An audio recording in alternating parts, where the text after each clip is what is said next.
자, 이제 부동산 개념과 관련해서 중요 기출문제 하나 가볍게 풀어놓고 다른 파트 넘어가 볼게요. 일단 부동산 개념에 관한 것으로 옳은 것으로만 짝지어진 것 그랬는데 여기 보면 기억분의 자본 나오죠. 우리 아까 공자위환, 자자생소품 9글자 좀 기억을 해달라 부탁드린 바가 있지 않습니까? 일단 첫 번째 기억분의 자본은 경제적 측면 또는 경제적 개념의 부동산이죠. 니은번의 소비재도 자자생소품이니까 경제적 측면의 부동산. 근데 디귿번의 공간은요. 공간, 자연, 위치, 환경, 공자위환 네 글자는 기술 또는 물리적 개념의 부동산이에요. 자, 리을번의 생산 요소, 경제적 개념의 부동산. 미음번의 자연은 공간, 자연, 위치, 환경은 기술 또는 물리적 개념. 자, 비읍번의 자산 나왔죠? 경제적 개념. 나머지 시옷번의 위치 역시도 기술 또는 물리적 개념의 부동산에 해당이 됩니다. 그럼 경제적 개념은 자본, 소비재, 생산요소, 자산이니까 기역, 니은, 리을, 비읍은 경제적 개념이죠. 근데 벌써 보기 5개 중에 경제적 개념에 기역, 니은, 리을, 비읍이 들어간 건 벌써 2번뿐이 없어요. 따라서 굳이 물리적 개념을 구분하지 않는다 할지라도 이미 정답은 2번임을 알 수가 있지 않겠습니까? 이렇게 구분이죠. 그러니까 제가 이미 전 시간에 언급한 것처럼 법률적 개념의 부동산을 제외하고는 경제나 기술적 개념의 부동산은 이처럼 어떤 표현, 어떤 단어가 경제와 기술 어느 부동산에 무슨적 측면 부동산에 속하느냐, 포함되느냐 종류만 물어보는 거지 야 자산이 뭐야? 자본이 무슨 뜻이야? 이런 걸 물어보는 경우는 없다고 보셔도 무방한 거죠. 아시겠죠? 자, 그러면서 이제 부동산의 분류 파트 넘어가는데 이 부동산의 분류 파트도 상당히 자주 출제가 됐다라고 보시면 돼요. 여기 보시면 뭐 19회와 입시 나와 있는데 이게 2번 나왔다는 뜻이 아니라 엄청나게 자주 나왔기 때문에 하나하나 다 연결해 갖다 붙이면 이 공간이 너무 꽉 차 보이거든요. 그래서 이렇게 말한 것이지 훨씬 자주 나오고 있다라고 보시면 됩니다. 일단 토지 분류는요. 크게 법률에 의한 구분이 하나 있고요. 두 번째 부동산 활동에 따른 구분 2가지가 있어요. 근데 거기서 법률에 의한 토지 분류가 여기 2가지 나눠지는데 첫째는 공간정보의 구축 및 관리 등에 관한 법률에서 28개의 지목으로 구분하는 게 첫 번째고요. 두 번째는 여러분 왜 그 공법 배울 때 국계법이라고 들어보셨죠? 국토의 괴해 및 이용에 관한 법률상 용도 지역, 용도 지구, 용도 구역으로 구분하는 것 이건 역시도 법에 의한 토지의 구분이다라고 보시면 되겠습니다. 근데 그 지목을 구분하거나 용도 지역 구분하는 문제가 아주 가끔 하나 정도가 출제되고 있지만 압도적인 출제 비중은 어디에 포함된다? 부동산 활동상 토지 분류 이 부분이 가장 출제 빈도가 높다고 보시면 돼요. 일단 이 지목 28개의 지목은 제가 표로 하나 만들어 놨죠. 그래서 이건 어차피 공시법 시간에 배우는 가장 기본적인 내용이지만 가끔 가다가 지목의 종류를 우리 시험에 개론 시험에 물어보는 경우가 있기 때문에 지목의 종류 정도만 참고 삼아 익혀두시면 충분하지 않겠나 생각이 들어요. 또한 노파심에서 지목의 분류 28개의 지목을 모두 이렇게 참고식으로 쭉 나열해 놓았습니다. 그래서 공시법을 보실 때 참고해서 미리 공시법 보시는 개론에서도 지목 정도의 구분은 가능하도록 해 놨으니까 잘 읽어보시면 되겠고요. 그래서 결국은 우리 시험에 나오는 건 부동산 이용 활동상 분류가 압도적이다라고 보시면 됩니다. 일단 첫 번째 부지, 택지, 대지라는 게 있죠. 부지, 택지, 대지 또 대가 있는데 이게 어떻게 구별이 되냐면 자, 그림을 그렸을 때 부지라고 하는 것은요. 건축할 수 있는 건축 용지와 건축할 수 없는 비건축 용지를 모두 포함하는 가장 범위가 넓은 개념의 토지가 부지이거든요. 그래서 이렇게 가운데를 나누면 건축할 수 있는 건축 용지와 건축할 수 없는 비건축 용지를 모두 포함하는 게 부지다라고 보시면 돼요. 근데 부지 중에서 건축이 가능한 땅, 건축이 가능한 땅만 택지라고 하죠. 건축의 용도로 제공이 가능한 땅을 택지라고 하는데 어느 부분을 막론하고 택지 이 말이 나오면 세 글자가 따라 붙습니다. 주상공, 주거, 상업, 공업 용도로 이용되고 있거나 그런 목적으로 조성이 된 토지를 뭐라 그런다? 택지라고 말합니다. 따라서 택지는 크게 세 가지죠. 주상공. 자, 주거, 상업, 공업. 자, 주거용지, 상업용지, 공업용지로 이용되고 있거나 이용이 가능한 땅을 뭐라 그래요? 택지라는 말을 쓰고 있습니다. 그런데 이 택지 중에서 이 주거용지와 상업용지 부분만 지목이 대인 토지가 되기 때문에 대라는 말을 쓰고 있다는 겁니다. 아시겠죠? 그래서 부지, 택지, 대를 나눠 보았을 때 가장 범위가 넓은 개념이 부지. 따라서 부지는 건축용지와 비건축용지를 모두 포함하는 범위가 넓은 땅이 부지다. 근데 부지 중에서 건축이 가능한 부분의 땅만 택지라고 얘기하고요. 택지는 다르게 바꾸면 주거, 상업, 공업 용도 등으로 이용되고 있거나 그런 목적으로 조성된 땅을 택지라는 말을 쓰죠. 근데 택지 중에서 주거용지와 상업용지만 28개 지목상 대라는 지목이 있습니다. 지목이 대인 땅이 될 수가 있는 거죠. 다시 말하면 택지 중에서 공업용지는 공장용지라는 지목이 따로 존재하고 있기 때문에 지목상 대가 아니고 따라서 지목상 대에는 주거, 상업 용지는 포함되지만 공업 용지는 포함이 안 된다는 차이점을 구분하실 필요가 있는 겁니다. 아시겠죠?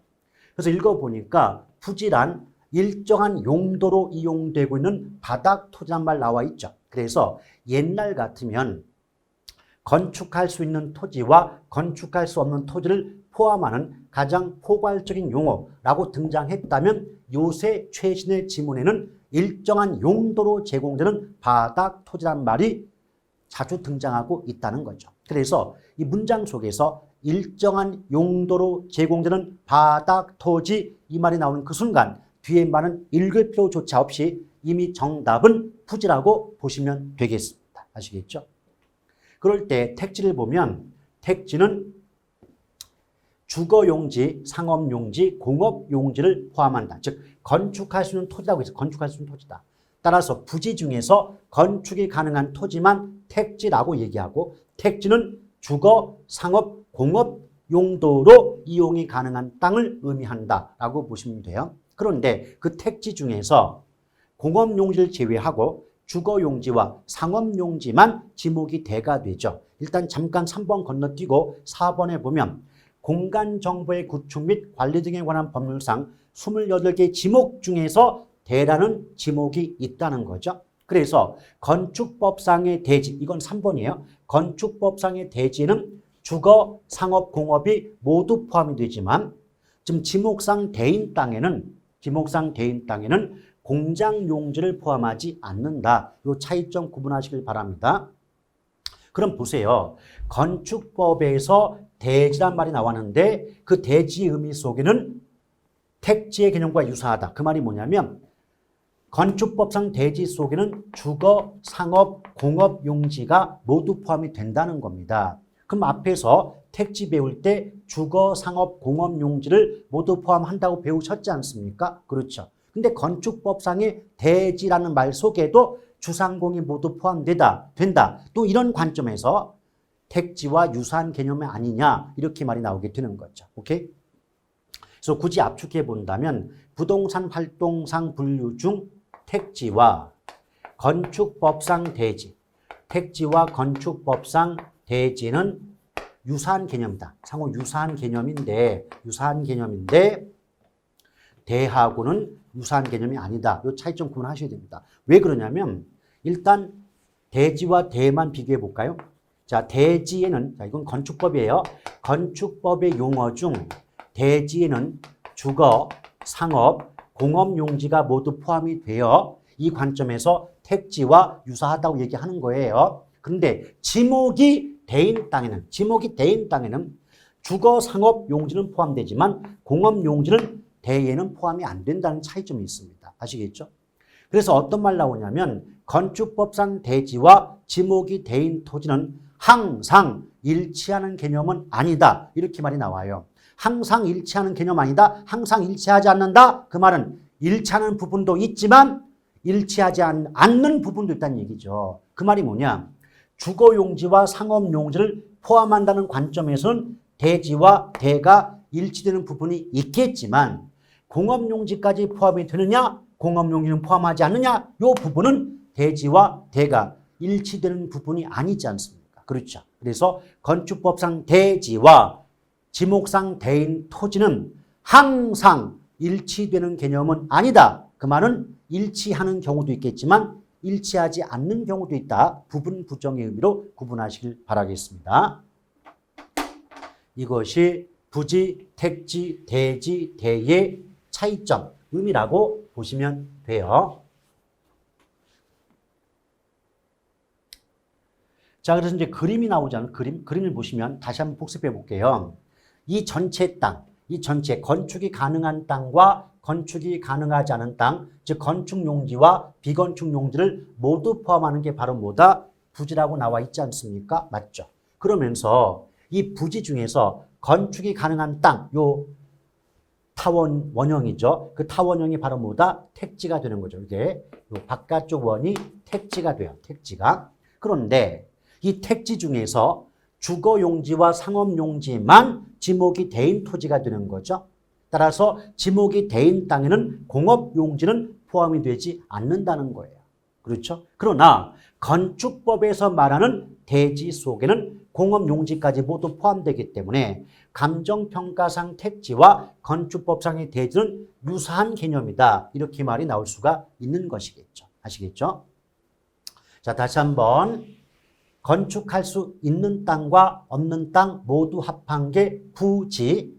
부지 중에서 건축이 가능한 땅만 택지. 근데 택지는 주거, 상업, 공업 용도를 모두 포함한다라고 보시면 되겠고, 이 중에서 건축법상 대지에는 주상공이 모두 포함이 되니까 건축법상 대지와 감정평가상 택지는 유사하다고 볼 수가 있겠지만 지목이 대인 땅에는 주거용지와 상업용지만 포함될 뿐 공업용지까지 포함되는 건 아니다 보니까 지목상 대인 토지와 건축법상 대지는 항상 일치하는 개념은 아니다. 이렇게 말할 수 있다는 겁니다. 아시겠죠? 그러면서 필지와 획지가 나와 있어요. 자, 필지, 획지. 그럼 필지가 뭐냐?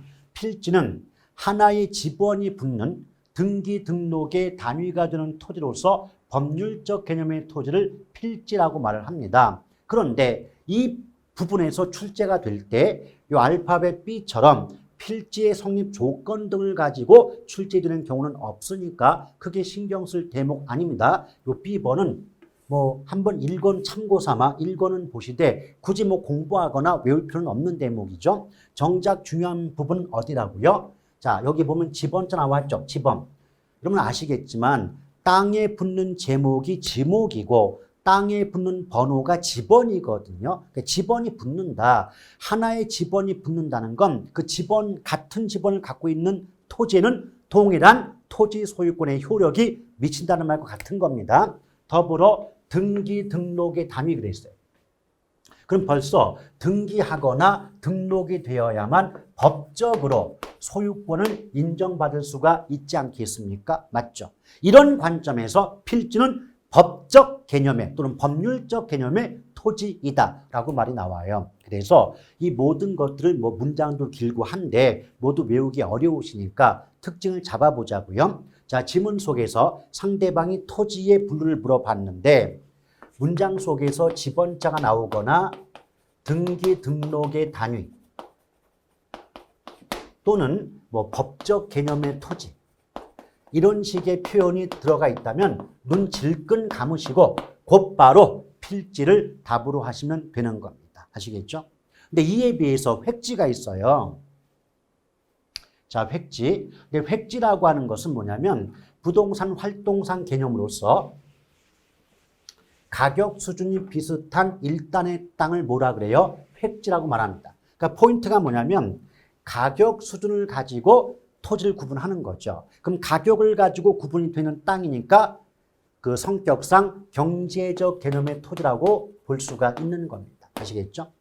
그래서 인위적, 자연적 조건 등으로 구분이 되고 가격 수준이 비슷한 1단, 1단이란 말은 한 덩어리의 땅 그런 의미가 되죠. 그래서 가격 수준이 비슷하다 이렇게만 나와도 이미 획지를 의미한다라고 보시면 되겠습니다.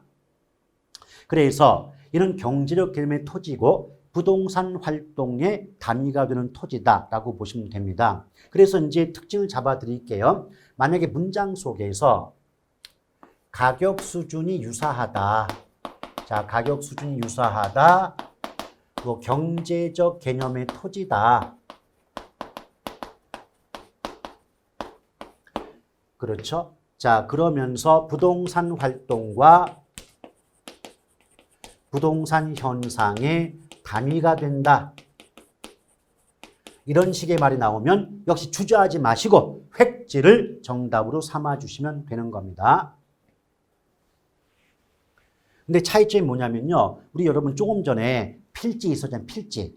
조금 전에 필지는 법적 개념의 토지였거든요. 등기 등록의 단위였기 때문에. 근데 지금 보셨던 획지는 경제적 개념의 토지죠. 왜 그럴까요? 가격 수준이 유사한 토지니까요. 아시겠죠?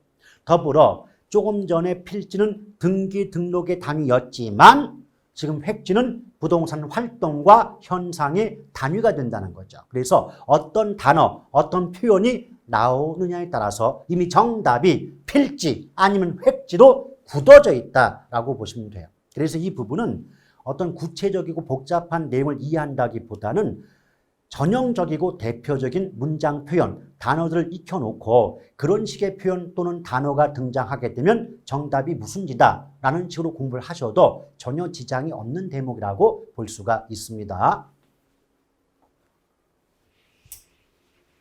근데 여기서 하나의 필지가 여러 개의 획지가 될 수 있거든요. 그 말이 뭐냐면 여기 1필의 토지가 있다라고 할 때 필지는 하나거든요. 필지가 하나다. 그 말은 법적으로 물건은 하나다. 이런 의미를 담고 있다는 겁니다. 법적으로 물건은 하나다라고 할 때 이게 여러 개의 획지가 될 수 있거든요. 무슨 말이냐면 1필의 토지가 A 부분, B 부분, C 부분 나누어지고 각각 다른 용도로 이용되고 있다고 가정을 해보자 이겁니다. 여러분, 우리가 아무리 부동산을 모른다 할지라도 상식적으로 같은 땅도 그 땅이 무슨 용도로 이용되느냐, 즉 농업용이냐, 임업용이냐, 주거용이냐, 상업용이냐, 무슨 용도로 이용되느냐에 따라서 토지의 값어치가 달라진다는 건 상식적으로 알고 계신 것 아닙니까? 맞죠? 그렇다면 A 부분, 주거 용도로 이용되는 A 부분은 평당 5만 원 간다. 근데 상업 용도로 이용되는 B 부분은 평당 10만 원. 공업 용도로 이용되고 있는 C 부분은 평당 3만 원 간다라고 본다면 가격 수준으로 구분되는 게 획지이잖아요. 그럼 가격 수준으로 구분한다면 획지가 하나, 둘, 셋, 3획지가 되는 겁니다. 즉 결론적으로 말씀드린다면 하나의 필지가 여러 개의 획지가 될 수 있다. 이렇게 말이 나올 수 있는 겁니다. 아시겠죠? 그러면 법적으로는 물건이 하나지만 경제적 개념으로 본다면 물건이 3개가 되는 것이겠죠. 그럴 때 감정평가할 때는 법적으로 물건이 하나다는 이유만으로 그냥 뭉뚱그려서 하나로 평가하는 게 아니라 가격이 다른 부분, 가치가 다른 부분은 별도로 따로 평가한다는 거죠. 이걸 감정평가 시 구분평가한다 그래요. 그래서 이걸 압축하면 문장 만들어 볼 테니까 잘 들어보세요. 하나의 필지가 여러 개의 획지가 되는 경우는 감정평가 시 구분평가의 대상이 된다. 이렇게 문장이 나올 수가 있는 겁니다. 우리말로 하면 법적으로는 물건이 하나지만 그 토지의 부분마다 가치가 다르게 형성이 된다면 다른 가치 부분은 따로따로 평가해야 맞지 않느냐. 이것을 구분하여 평가한다. 구분평가 이렇게 말씀드릴 수가 있는 겁니다. 아시겠죠?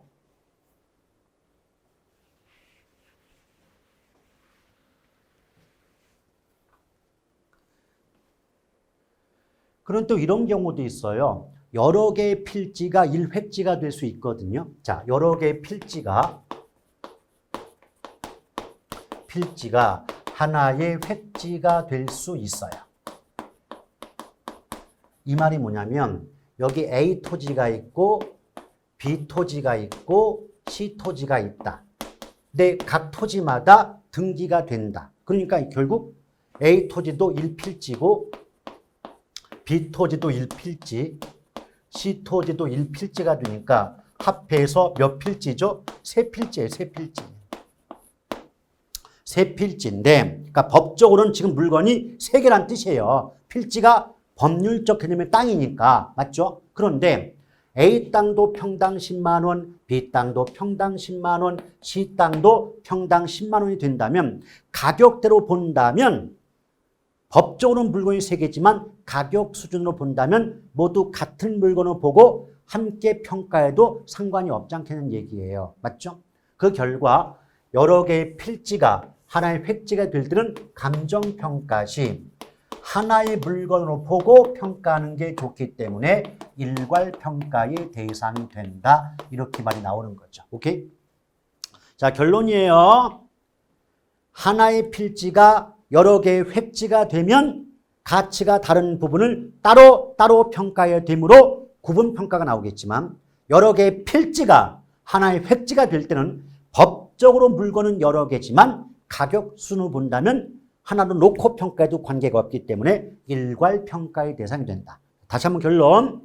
하나의 필지가 여러 개의 획지가 되어 그때는 구분평가. 여러 개의 필지가 하나의 획지가 됩니다. 그럴 때는 일괄평가라는 말이 나와야 옳은 지분이 될 수가 있다는 점을 함께 아울러 기억할 필요가 있는 겁니다. 아시겠죠? 자, 이렇게 보시면 되겠습니다. 그 다음에 나오는 대목이 바로 후보지와 이행지 부분이죠. 후보지와 이행지. 그런데 후보지와 이행지는 묶어서 전환지란 말을 쓰기도 해요. 그 말이 뭐냐면 어떤 땅이 있다고 할 때 그 땅이 지금의 용도에서 다른 용도로 전환, 바뀌는 과정 중에 있는 땅을 얘기하기 때문에 묶어서 전환지란 말을 쓰는데 차이점이 뭐냐면요. 우리가 이제 용도지역, 여기서 말하는 용도지역은 국계법상 용도지역이 아니라 감정평가상의 용도지역입니다. 감정평가상의 용도지역은 택농임이에요. 택지지역, 농지지역, 임지역 해서 택농임으로 구분이 되거든요. 이것을 크게 구분한다고 해서 대분류라는 말을 씁니다. 대분류. 그럼 예측해 보건대 대분류가 있다면 당연히 소분류가 있지 않겠습니까? 그러면 제가 아까 뭐라 그랬어요? 택지라는 말이 나오면 어느 부분을 막론하고 반드시 주상공 세 글자가 따라 붙게 된다라는 말씀드린 바가 있지 않습니까? 그렇죠. 그래서 택지지역 내에는 주거지역, 상업지역, 공업지역이 다시 구분이 되죠. 이거는 동일한 용도지역 내에서 다시 용도지역이 구분되기 때문에 작게 구분된다 해서 소분류 이렇게 말하고 있습니다. 그럼 농지지역은 어떻게 구분될까요? 전답과 전지지역, 답지지역, 과수원. 그러니까 전지는 밭이고요. 답지가 논이에요. 그 다음에 임지지역은 용제림과 신탄림으로 구분이 됩니다. 사실 이거 모두를 외울 필요는 없고요. 다만 좀 이해를 돕고자 쓰고 있을 뿐이에요. 이럴 때 만약 어떤 땅이 지금 택지지역이 아니었던 땅, 임지지역이나 농지지역이었던 땅이 택지지역으로 용도가 바뀌고 있다. 이 말은 대분류 간의 용도가 전환 중에 있기 때문에 이런 경우는 후보지란 말을 써요. 따라서 만약에 택지 후보지 이 말을 쓴다는 것은 택지지역이 아닌 임지지역이나 농지지역 등이 택지지역으로 용도가 전환 중에 있다는 의미가 되는 겁니다. 반면에 같은 택지지역 내에서 즉 동일한 용도지역 내에서 공업적이 상업지역 또는 뭐 상업적이 주거지역 이렇게 용도가 바뀌고 있다면 이때는 이행지란 말을 붙입니다. 예컨대 주거이행지다 그 말이 나왔다는 건 주거지역이 아닌 상업지역이나 공업지역이 주거지역으로 용도가 전환 중에 있다 이런 의미를 담고 있다는 겁니다. 아시겠죠? 그래서 문장 표현상 차이점이 뭐냐면 용도지역, 자, 택지, 농지, 임지지역을 용도지역이라고 하지 않습니까? 그러면 용도지역 간, 용도지역 간자가 붙었죠. 용도지역 간에 용도가 전환 중에 있다라고 나오면 이때는 후보지예요. 그런데 동일한 용도지역 내, 자, 같은 용도지역 내에서 용도가 전환 중에 있다라고 나오면 이행지가 답이다라고 보시면 돼요. 자, 용도지역 간, 간자가 나오면 후보지, 용도지역 내, 내자가 붙으면 이행지를 답으로 하시면 되는 겁니다. 아시겠죠? 그럴 때 여러분, 후보지가 됐건 이행지가 됐건 용도가 전환 중에 있는 땅이에요. 따라서 용도 전환이 완료가 된다면 후보지나 이행지란 말은 더 이상 쓸 수가 없는 표현이 되는 겁니다. 무슨 말이냐? 임지지역이나 농지지역이 택지지역으로 용도가 전환 중에 있을 때는 택지 후보지란 말 쓰겠지만 택지지역으로 용도 전환이 완료가 되었다면 그때부터는 택지지역인 것이지 후보지란 말을 쓸 이유가 없는 것 아니냐 이 말입니다. 아시겠죠? 예를 든다면 우리 왜 육군사관학교를 비롯해서 어떤 그 간부 사관을 이제 길러내는 학교들이 있지 않겠습니까? 그럼 사관학교 학생들을 사관생도라고 하죠. 사관생도를 다른 말로 뭐 사관 후보생, 장교 후보생 이런 말 쓰기도 하지 않습니까? 그렇죠. 근데 그 장교 후보생, 사관생도 분들이 4년의 어떤 교육 기간을 마치고 장교 계급장을 다는 순간부터 사관인 거고 장교인 거지 후보생이 아니지 않습니까? 맞죠? 그것처럼 후보지나 이행지의 경우도 용도의 전환이 완료되었다면 후보지나 이행지라는 딱지를 떼고 말하고 있는 것이겠죠. 아시겠죠? 그래서 무조건 용도의 전환 중에 있을 때만 쓰는 말이 후보지와 이행지인 것이고 용도의 전환이 완료되었다면 후보지나 이행지란 말은 쓸 수가 없다. 그 차이점을 기억하실 필요가 있겠습니다. 자, 그 다음에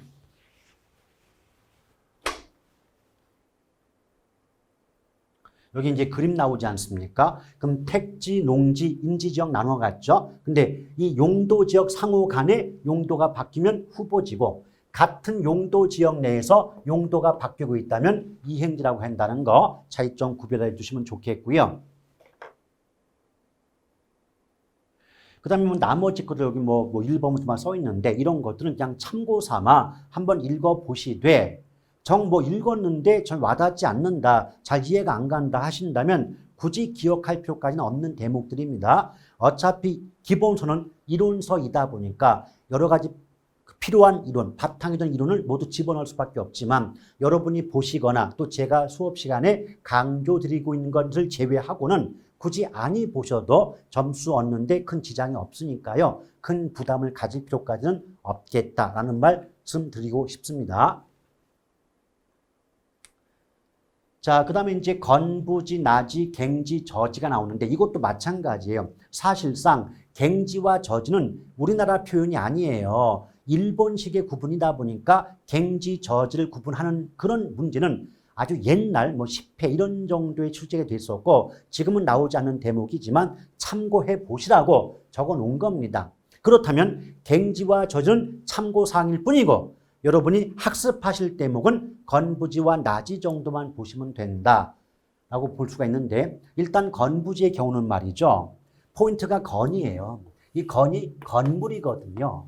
따라서 건부지를 우리식대로 말을 바꾼다면 건물이 세워져 있는 땅이다. 그렇게 이해하시면 좋겠습니다. 건물이 세워져 있는 땅이 바로 건부지다라고 보시면 되겠어요.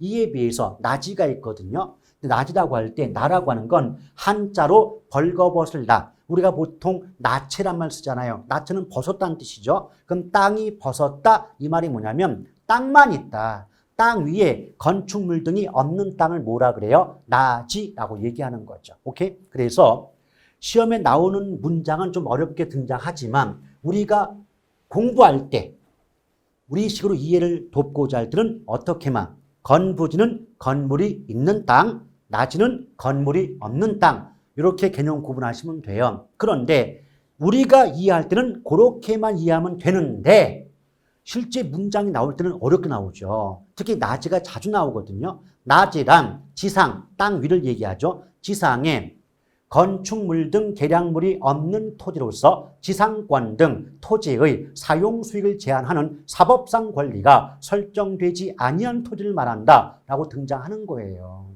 의미 자체는 무조건 기억하셔야 되는 겁니다. 그럼 얘기를 드려볼게요. 여기서 예컨대 낮이는 뭐라 했고요? 낮이의 경우는 여기 땅이 있으면 어떤 땅 위에 건축물 등이 없는 땅이 낮이가 되겠죠? 근데 그에 비해서 건부지의 경우는 어떤 땅 위에 건물 등이 세워져 있는 땅이 바로 건부지다. 이렇게 개념 잡아보자 이겁니다. 아시겠죠? 그럼 여러분, 토지의 가치만 따져본다면 낮이의 가치가 건부지의 가치보다 높게 평가됩니다. 이게 왜 그러냐면 생각해 보세요. 여러분이 토지 거래를 한다고 할 때 땅만 있는 경우와 땅 위에 건물까지 있는 경우를 비교해 본다면 어느 땅이 보다 쉽게 거래가 이루어질 거라고 생각이 되십니까? 건물이 없는 땅 낮이와 건물이 있는 땅 건부지 중에서 토지 거래 자체는 어느 쪽이 보다 쉬울까요? 그렇죠. 건물이 없는 땅이 보다 거래가 쉽게 이루어진다는 겁니다. 근데 거래가 쉽게 이루어진다. 이 말을 우리 개론에서는 뭐라고 말합니까? 시장성이 풍부하다 그래요. 그래서 낮이는 건부지보다 시장성이 높다. 시장성이 풍부하다 그래요. 근데 이때 시장성은 개론에서 시장성은 거래 가능성 이렇게 보시면 됩니다. 그 다음에 건물이 없는 땅인 낮이와 건물이 있는 땅인 건부지를 비교해 봤을 때 어떤 땅이 보다 다양한 여러 가지 용도로 이용이 가능하겠다고 생각이 되십니까? 낮이죠. 왜? 건물 없잖아요. 그럼 땅을 사가지고 농사를 지으면 농업용, 상가 지으면 상업용, 집을 지으면 주택, 주거용 어떤 용도로도 이용이 가능하겠죠. 근데 만약에 건부지라면 그 땅 위에 세워진 건물이 상가다. 그렇다면 이 땅은 상업 용도로밖에 이용할 수가 없는 거예요. 아시겠죠? 이걸 예쁘게 말하면 토지의 용도는 지상에 설치 부착된 건축물의 용도에 제한 구속된다. 뭐 그런 말 쓰기도 하는데 시험에 안 나오니까 크게 걱정할 필요는 없습니다. 그럼 보세요. 용도의 다양성. 보다 다양한 용도로 이용된다는 관점에서도 낮이가 건부지보다 우월하단 말입니다. 오케이? 그럼 묶어서 지상에 건축물이 없는 낮이가 땅 위에 건물이 세워져 있는 건부지에 비해서 시장성이 높고 보다 다양한 용도로 이용이 가능하다 보니까 일반적으로 낮이의 가치가 건부지의 가치보다 높게 평가된다는 거예요. 여기서 조심할 건 일반적으로 어떠하다는 건 대부분이 그러하다는 뜻이지 반드시 그렇다는 의미가 아니라는 겁니다. 아시겠죠? 그래서 대부분의 경우는 낮이 가치가 건부지 가치보다 높게 평가돼요. 그런데 낮이 입장에서는 건부지보다 가치가 높게 평가되지만 입장을 바꿔서 건부지 입장에서는 일반적으로 낮이 가치보다 낮게 평가되는 셈이 되는 거 아니겠습니까? 맞죠? 그래서 일반적으로 건부 감가가 발생한다. 이렇게 말이 나오게 되는 거죠. 그런데 일반적으로 건부 감가라고 하는 건 가치가 깎인다는 뜻이에요. 오케이? 그러면 대부분의 경우는 건부지의 가치가 낮이 가치보다 깎이지만 예외적으로 오히려 건부지의 가치가 낮이 가치보다 높게 평가되는 건부 증가가 발생하는 경우도 있더라는 거죠. 여기에 가장 대표가 뭘까요? 바로 토지보상구역 내 건부지. 자, 토지보상구역 내의 건부지. 또 개발제한구역 내 건부지. 이런 것들은 가장 대표적인 건부 증가입니다. 무슨 말이냐? 생각해봐요. 우리 왜 토지 수용한다 그러잖아요. 그럼 정부가 공공이 땅을 매입하면 토지보상비 지불해야 되지 않습니까? 맞죠? 그런데 현실적으로 토지보상금 받을 때 땅만 있을 경우보다는 땅 위에 뭐 건물이 됐건 무슨 축사가 됐건 어떤 계량물이 설치되어 있는 땅이 보상금을 더 많이 받잖아요. 그렇죠. 이런 관점에서 보상구역 내 건부지는 보상 금액을 땅 많이는 나지보다 더 많이 받게 된다는 그 관점에서는 건물이 있음으로써 토지 가치가 높게 평가된다는 셈이 되니까 건부 증가가 발생할 수 있다는 거예요. 또 개발 제한 구역 내 건부다. 그 말이 뭐냐면 여러분 개발 제한 구역이 그린벨트잖아요. 그럼 그린벨트는 원칙적 상식적으로 개발이 허용되지 않죠. 그럼 개발 제한 구역 내에서는 증축이나 건물의 증축이나 신축이나 개축이 원칙적으로 허용되지 않는다는 건 상식적으로 알고 계시지 않습니까? 맞죠? 그런데 그랬을 때 개발 제한 구역 내 건부지는 건물이라도 세워져 있는 땅이 돼요. 건물이라도 세워져 있는 땅이 되지만 개발 제한 구역 내 낮이는 건물조차 세울 수 없는 땅이 돼요. 건물조차 세울 수 없는 땅이다. 아시겠죠?